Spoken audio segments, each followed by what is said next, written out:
Hello বন্ধুরা, কেমন আছো তোমরা সবাই? আশা করি অনেক অনেক ভালোই আছো। আর তোমাদের ভালোবাসায় আমিও অনেক ভালো আছি, কারণ তোমরা আমাকে যে পরিমাণে ভালোবাসা দিয়েছ এবং সাপোর্ট দিয়েছ তা আমি কোনোদিন ভুলতে পারবো না। তাই তোমাদেরকে মজা দেবার জন্য আবারও একটি নতুন গল্প নিয়ে হাজির হলাম। গল্পটি শোনার মতো আশা করি তোমাদের দাঁড়িয়ে যাবে এবং তোমরা হাতের কাজ করতে সবাই হেডফোন নিয়ে বসে যাও। যদি আমার গল্প শুনে শুনে মজা পাও তাহলে অবশ্যই আমার চ্যানেলটি সাবস্ক্রাইব করবে। তাহলে চলো বন্ধুরা, আমরা কথা না বাড়িয়ে আসল গল্পে চলে যাই। দোলা ভাই, আপনি আমার সাথে কি করছেন? আমি তো আপনার ছোট বোনের মতো। তারপর দুলা ভাই আমাকে বলল, তুই কি চাস তোর বোনকে আমি ডিভোর্স দিয়ে দেই?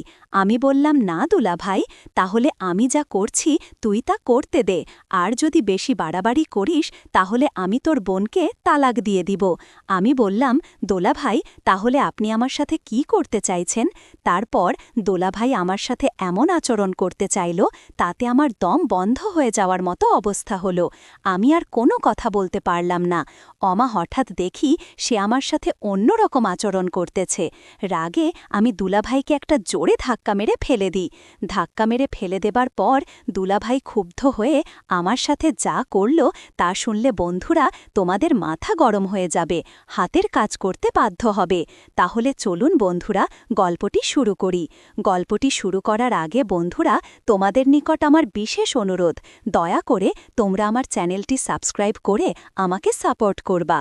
হ্যালো বন্ধুরা, আমার নাম অহনা রহমান অনু, তবে সবাই আমাকে অনু বলে ডাকে। প্রিয় বন্ধুরা, গোপনীয়তা রক্ষা করার জন্য আমি এখানে আমার ছদ্মনাম ব্যবহার করলাম। আমার গ্রামের বাড়ি রাজশাহী। আমার বাবা একটি বেসরকারি কোম্পানিতে চাকরি করে আর মা গৃহিণী। আমার 2 ভাই 2 বোন। আমি এবারই ক্লাস 10-এ পড়ি। চাকরির কারণেই বেশিরভাগ সময় আমার বাবা বাড়ির বাইরে থাকেন। আমার 2 ভাই, এক ভাইয়ের নাম শফিকুল, আরেক ভাইয়ের নাম রফিকুল। সবেমাত্র তারা বিদেশ গিয়েছে। তারা এখনও বিয়ে শাদী করে নাই। তারা দুজনেই বিদেশ প্রবাসী। একজন থাকে দুবাইয়ে, আরেকজন থাকে মালয়েশিয়ায়। আর আমার বড় বোন, যার নাম উর্মিলা রহমান অমি, তবে সবাই তাকে উনি বলে ডাকে। সে গত বছর অনার্স ফার্স্ট ইয়ারে উঠেছে আর আমি এবছর এসএসসি পরীক্ষা দিব। আমরা দুজনেই দেখতে প্রায় সমান সমান হয়ে গিয়েছিলাম। আমাদের পরিবারে আমরা দুজনেই ছিলাম অনেক সুন্দরী, তবে আমার বড় বোনের চাইতে সবাই বলে আমি নাকি অনেক সুন্দরী।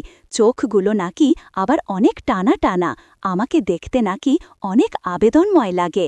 আমার ক্লাসের বন্ধুরাও আমার দিকে মাঝে মধ্যে অপলক দৃষ্টিতে চেয়ে থাকে।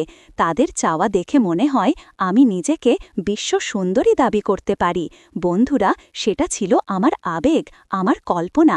প্রতিদিন আমি স্কুলে যেতাম, স্কুল থেকে বাড়িতে ফিরতাম। খুব ভালোই চলছিল আমার দিন। হঠাৎ একদিন আমি পিছনের দিকে চেয়ে দেখি একটি মোটর সাইকেলে করে একটি ছেলে আমার পিছু নিতে লাগল। ছেলেটিকে দেখতে অনেক হ্যান্ডসাম মনে হলো। প্রথম দিন আমি কিছু মনে করলাম না। এইভাবে 1 সপ্তাহ নাগাদ আমি ফলো করলাম। ছেলেটি আমাকে ফলো করছে, আমার সাথে কথা বলতে চাইছে, কিন্তু আমি তো তাকে চিনি না। কি করে আমি তার সাথে কথা বলবো? আর সে বা কেন আমার পিছু পিছু ভরে? আমার মনের ভেতরে সন্দেহের গুট পাক খেতে শুরু করল। 8ম দিনের মাথায় ছেলেটি একটি ফুল নিয়ে আমার জন্য দাঁড়িয়ে রইল আর আমাকে ডাক দিল, এই যে শুনছেন, আমি আপনাকে ডাকছি।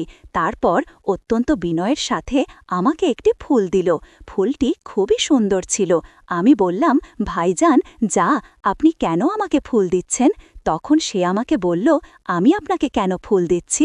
ও আচ্ছা, তাহলে শুনুন, অপরিচিত কাউকে যদি ভালো লাগে তাহলে এই ভালো লাগাটা প্রকাশ করার জন্য সর্বপ্রথম ফুল দিয়ে প্রকাশ করাই আমার কাছে বেটার মনে হচ্ছে।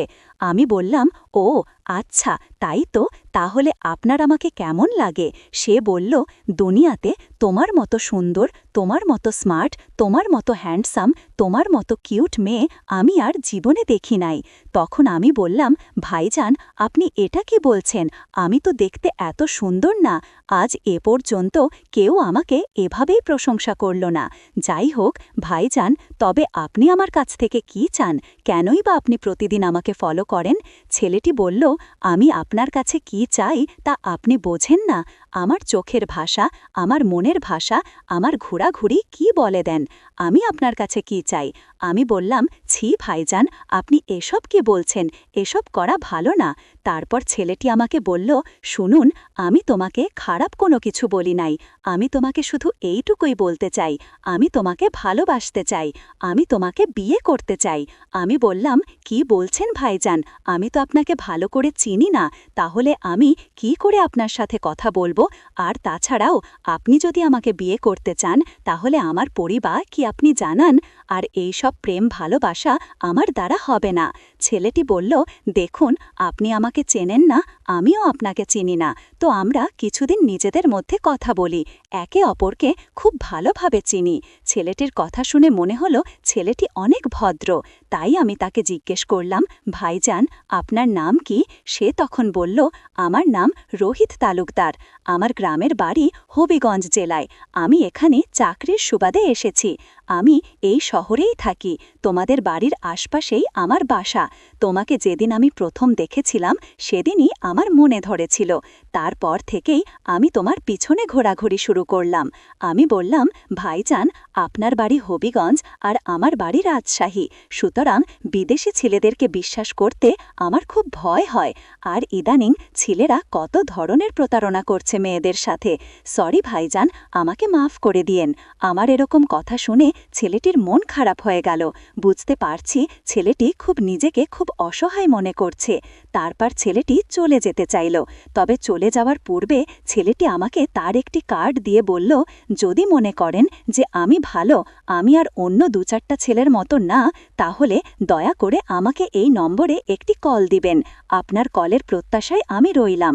তবে যদি আপনি আমাকে একটি কল দেন, তাহলে মনে করব দুনিয়াতে সবচেয়ে সৌভাগ্যবান ব্যক্তি আমি। এই বলে ছেলেটি আমার কাছ থেকে চলে গেল। আমিও বাড়িতে চলে আসলাম। বাড়িতে এসে ফ্রেশ হয়ে খাওয়া দাওয়া করলাম। দেখতে দেখতে সন্ধ্যা হয়ে গেল, তখনও রাত 9টা বাজে। হঠাৎই ছেলেটির কথা মনে পড়ল। তার কার্ডটি হাতে নিলাম, তার নাম্বারটা দেখলাম। একবার ভাবলাম কল দিব কি দেব না। আমতা আমতা করে হঠাৎ ছেলেটির নাম্বারে একটি কল দিলাম। ছেলেটি আমার কল পেয়ে মনে হলো যেন আনন্দে উল্লসিত হয়ে গেল, আর বলতে লাগলো, আমি সত্যিকারের অর্থে অনেক ভাগ্যবান। আপনি যে আমাকে কল দিবেন তা আমি কখনো কল্পনাও করি নাই। ভেবেছিলাম আমি যাকে জীবনে একটিবার পছন্দ করেছিলাম সে হয়তো অন্য কারো হয়ে আছে, যে জন্যই সে আমাকে না করে দিয়েছে। এখন আমার সকল ভাবনা মিথ্যা হয়ে গেল। তারপর ছেলেটি আনন্দের সাথে আমাকে জিজ্ঞেস করল, এই যে মিস, দয়া করে এবার বলবেন আপনার নামটা কি? ছেলেটির কথা শুনে আমার কাছে খুব ভালো লাগছিল, খুব মিষ্টি কণ্ঠ। তারপর আমি বললাম, আমার নাম অহনা রহমান অনু, তবে সবাই আমাকে অনু বলে ডাকে, চাইলে আপনিও আমাকে অনু বলতে পারেন। ছেলেটি বলল, তুমি যদি আমাকে অনু বলে ডাকার অধিকার দাও তাহলে আমি খুব খুশি হব। তারপর ছেলেটি বলল, অনু, আমরা কি খুব ভালো বন্ধু হতে পারি? ছেলেটির কথা শুনে আমার মনের ভেতরটা কেঁপে উঠল। যতই আমি চাইছি ছেলেটির কাছ থেকে দূরে থাকতে, তার কথা, তার মিষ্টি কণ্ঠ আমাকে তার কাছে টেনে নিয়ে যাচ্ছে। কি করি বুঝতে পারছি না। এইভাবে একটু একটু করে কথা বলতে বলতে তার সাথে আমার গভীর সম্পর্ক হয়ে যায়। তার সাথে এইভাবে চলতে থাকে আমার দৈনন্দিন মোবাইলে কথাবার্তা। ছেলেটির সাথে যতই কথা বললাম মনে হলো ছেলেটি খুব ভালো, তার ভেতরটা একবারে সহজ সরল, তার মতো ছেলেকে বিশ্বাস করা যায়।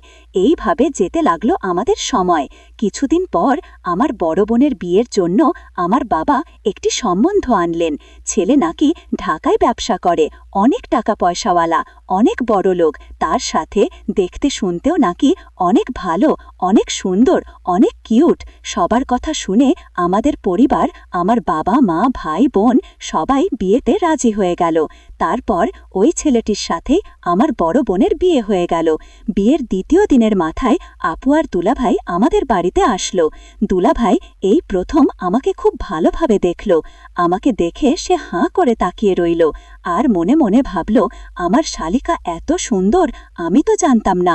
আগে যদি জানতাম তাহলে আমার বুকে রেখে আমার শালিকাকে বিয়ে করতাম। দুলাভাইয়ের এরকম চাহনি দেখে মাঝে মধ্যে আমার খুব বিরক্ত বোধ হতো। বাড়িতে এসে দুলাভাই আমাকে ডাকল, এই অনু, কোথায় আছো? আসো একটু এদিকে, তোমাকে একটু ভালো করে দেখি।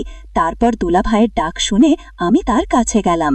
সে আমাকে ডেকে বলল, মাশাআল্লাহ, এত সুন্দর তোমার রূপ, জানি না কার কপালে চন্দন আছে। দোলাভাই যেরকম কথা শুনে আমি লজ্জায় চলে গেলাম। কেন জানি দোলাভাইয়ের চাহনি আমার কাছে কেমন যেন মনে হয়। তারপর ভাবলাম নতুন দোলাভাই হয়তো শালির সাথে মজা করছে। আমিও তার সাথে একটু ফ্রিভাবে কথা বলার চেষ্টা করলাম। যদি আমি দোলাভাইয়ের সাথে ফ্রি হয়ে কথা না বলি তাহলে আমার বোনের কাছে বিচার দেবে, আর এতে হয়তো আমার বড় বোনের মনে খুব কষ্ট পাবে, অনেক ব্যথা পাবে। যতই আমি দোলাভাইয়ের সাথে ফ্রি হতে চাইলাম ততই দুলাভাই শুধু আমার এখান থেকে সুযোগ নেওয়ারই চেষ্টা করবে বলে আমার কাছে মনে হচ্ছে। যাই হোক, বড় বোনকে খুশি রাখতে, বোনের সংসারকে খুশি রাখতে দোলাভাইয়ের সাথে আমার খুব ভালোভাবে কথা বলতে হতো। আর